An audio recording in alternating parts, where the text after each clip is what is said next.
This morning I woke up and it was 19 degrees. You know, winter fishing can be tough. We're going to show you how to make it easier by using modern electronics. One of my favorite lines from Jonathan Livingston Seagull was a line that stated that when the student's ready, the teacher will appear. And today, I'm the student, and I want to introduce you to the teacher. Might surprise you a little bit here due to his young looks, but this is Cody Huff. He's from Avid, Missouri, and I'm really going to be discussing Cody's point of view and all the new electronics we have nowadays. So what we're going to be doing today is fishing what we call the hard winter months. A lot of the things stay the same. You know, the fish go deep, but they're following their food, they're following the shad, they are more fragile in cold weather. And they tend to get on more vertical objects, more like, you know, creek channels, bluff channels, anything that'll give them more of an up and down movement versus a horizontal movement that they make a lot more during the warmer months. I use jigging spoons. Cody's going to go through some of the more modern techniques that they use now in the winter months. But mainly we're going to start on the electronics because that's where I'm going to get him to teach me all this new electronics that we have nowadays. What do you call this unit? This is a Garmin with LiveScope pan optics. Basically, it's high enough technology that we're going to be able to pick up that Alabama rig or that spoon and we can cast it right in line with the head of the trolling motor and watch our bait sink right to them. So half the battle is going to be learning to make that exact cast and that exact distance to be able to throw right past your target and bring your bait right past it. The trick to using this unit to your full advantage is getting set up on these piles. I like to get downwind of them so I can keep my trolling motor head pointed right at them. And I'll take my bait, and like how I'm set up right here, a good comfortable cast is about 80 to 85 feet, which is going to land just on the other side of the pile. And I'm going to be able to watch my bait sink right down on the edge of it. And I'm going to be able to reel that A-rig right across the top of the pile and even tick the top of it. And that's what it really takes to make these fish react when the water gets cold and they just get lethargic. Where are we sitting, over here or over here? Yeah, we're sitting on the left-hand side of it.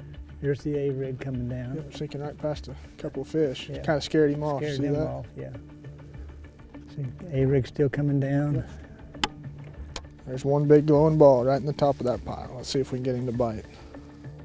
I like to get as close to my targets as I can, and it's just a super slow retrieve, just drives them nuts this time of year. It gets those big lethargic bass active, and most of the time they'll bite.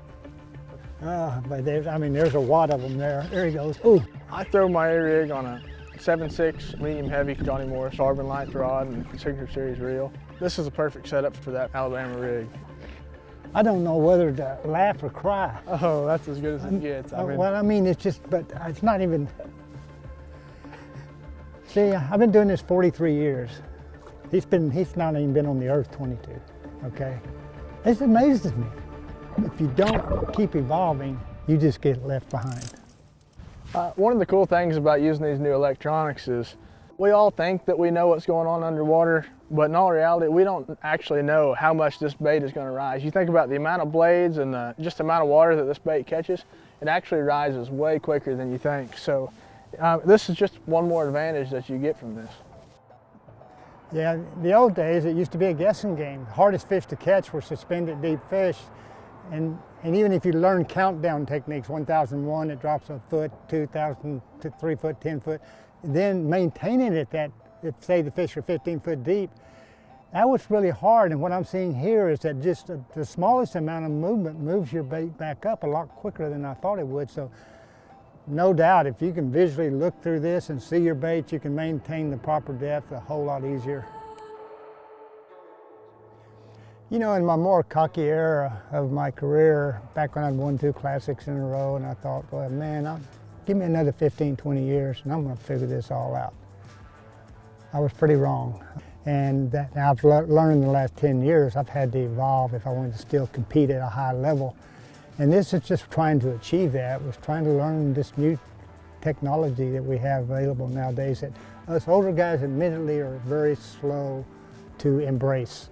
But anyway, thanks to Cody today, I really enjoyed this, not necessarily from a fish catching standpoint, but from just looking at the world. I've been fishing for 40 years now in a completely different way. It's almost like I'm watching this electronics that you're on an alien planet. And as he's doing, he's still whacking on them. So thanks, Cody. It's been a great day. I've had a lot of fun. Thanks for having me.